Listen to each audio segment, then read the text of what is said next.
So let's take a quick look at Tiafoe's unique yet really effective topspin forehand. At the studio, do that good.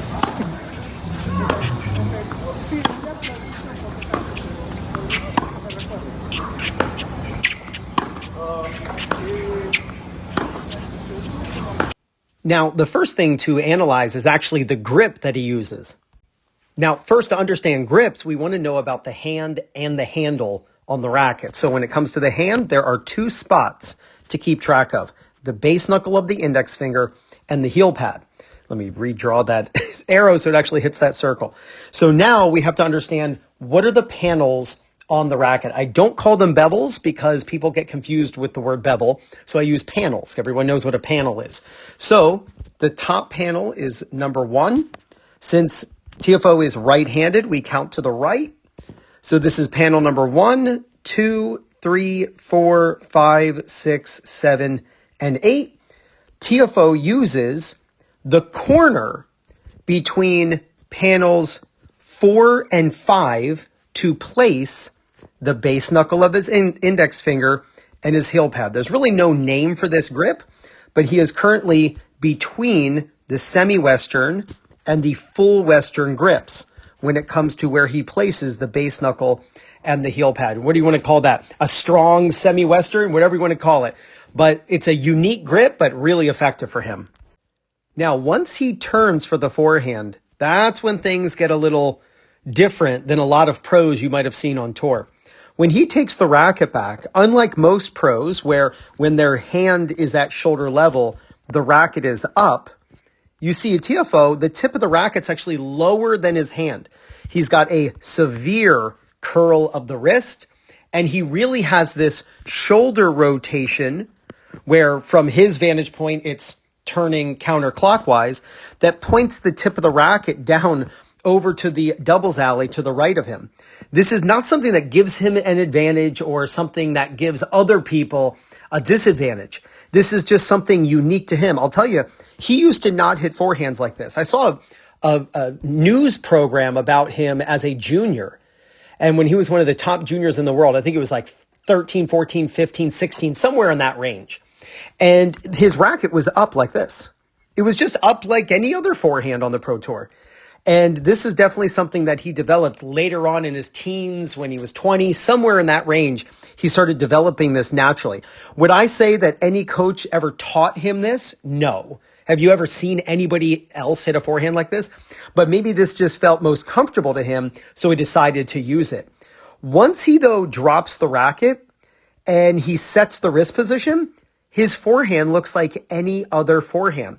One thing to note, he doesn't have a huge lag on his forehand. And the way we know a lag is occurring is when the hand is going forward as the racket is going back. And that's what you see with Federer, the hand going forward as the racket's going back. But that's not what you see with Tiafoe, and I'll explain. With Tiafoe, you see his hand going back initially while the racket's going back as well to set the wrist angle. Watch this. Watch his hand is not going forward at this point.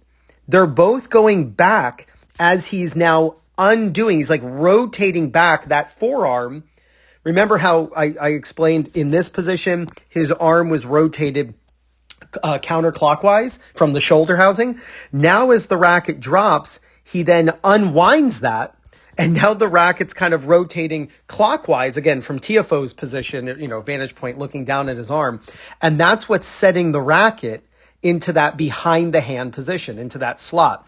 You've got the butt cap pointing at the ball. Because of its grip, because of his grip, he's very easily closing the racket face, which, by the way, if you're not closing your racket face on your forehand, please work on this. This is a key to hitting low to high topspin and hitting with consistency. I watch a lot of recreational players who reach out to me and I analyze their technique on video, and the racket is just straight up and down at this point. So then they either hit the ball way out and the ball goes over the fence, or they have to roll the racket and really rotate and feel like they're rolling the racket over the ball as they hit. And they either hit the bottom of the net or also spray that ball long, and they rarely hit the exact shot they're looking for. So make sure that you're closing the racket face, and you do that by simply tilting your palm toward the ground because when your palm tilts more toward the ground, then your strings face toward the ground. That's what gets your strings to then face vertical or slightly closed as you contact without really any manipulation. You just swing low to high and you have it super consistent ground stroke. You'll see he's got, and I talk about this all the time, his non-hitting hand visible over the non-hitting shoulder as he is striking the ball. Please make sure that you are doing that. So he's got his non-hitting arm across, and then watch, it moves out of the way, and then it rises. And this is really important for making sure that you're able to turn your hips. You don't want this non-hitting arm dropping. Otherwise, it can actually, you'll hug yourself and it'll impede hip turn. He's got the nice low to high swing. You'll see right here, his strings are facing the service line. If you're someone, if you feel like you're pushing the forehand and you're not really swinging from low to high and getting good topspin, try having your strings face the service line as the racket rises up. It'll make sure you have a slight bit, not too much, but a slight bit of pronation as you hit from low to high, giving you really good topspin. And then, the hand goes nice and high. His right hand is eye level, which is awesome. He's not just swinging straight across, which is obviously a good thing. He's got to swing up. And then the racket finishes over by his left shoulder. So really, what's unique and interesting about his forehand is the severe semi-Western grip in between a semi-Western and a full. And really, it's this turn where the tip of the racket is below his hand. But after that, like from right here, his forehand just looks like any other pro forehand. Now, if you're looking for the best way to get real-time statistics and video analysis of your game, then you've got to check out SwingVision. Track your progress and instantly improve through their AI highlights and goal mode.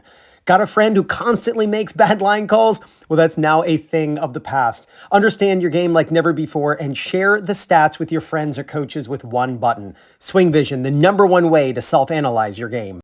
So click right there to check out the SwingVision app so you can start analyzing and improving your own game today. Go out and work on your forehand. Film it. Look at it and see what ways you can improve. If you do, there's no doubt you're going to gain confidence, win more matches, and play much better tennis. This is Ryan Reedy from 2minutetennis.net. You got this.